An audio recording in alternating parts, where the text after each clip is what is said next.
You're watching ABC 7 News at 5 on your side. Rabbi Barry Freundel today leaving a D.C. courtroom. He is the rabbi accused of using video cameras to spy on women as they undressed for a ritual bath. Tonight, we're learning more about just what went on behind the scenes in that place of worship. D.C. Bureau Chief Sam Ford live in Northwest Washington with what one woman now calls missed warning signs. Sam, what did you learn here?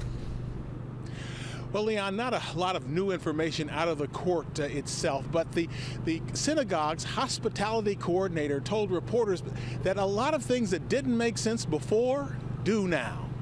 I didn't like the idea of having people just run through it like a car wash. He treated that mikveh like a car wash every Sunday, 6 students at a time. Lisette Garcia, a volunteer at Kesher Israel Synagogue who says she assisted Rabbi Bernard Freundel, showed up at his hearing today telling reporters she fears she helped him dupe young women.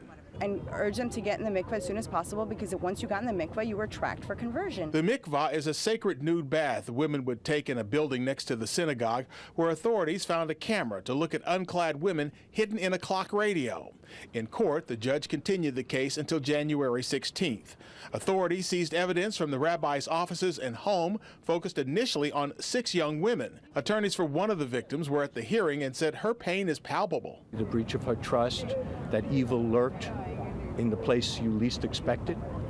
Freundel, who walked before cameras in an earlier appearance today, slipped out a side door. Photographers caught up with him stuck in traffic in the back of a car. Garcia, who said she knew nothing about the recording device, insisted there are more than 6 victims. I would think it would be approaching 1,000, and that's only my calculation based on how many people went in the mikveh on a weekly basis. The U.S. Attorney's Office put up a website on the case for other potential victims to contact authorities and to keep up with the case. The rabbi is charged with 6 counts of voyeurism, which is a misdemeanor.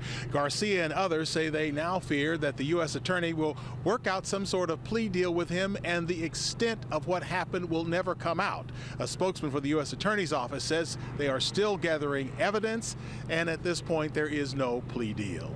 Reporting live from D.C. Superior Court, Sam Ford, ABC 7 News. Thank you, Sam.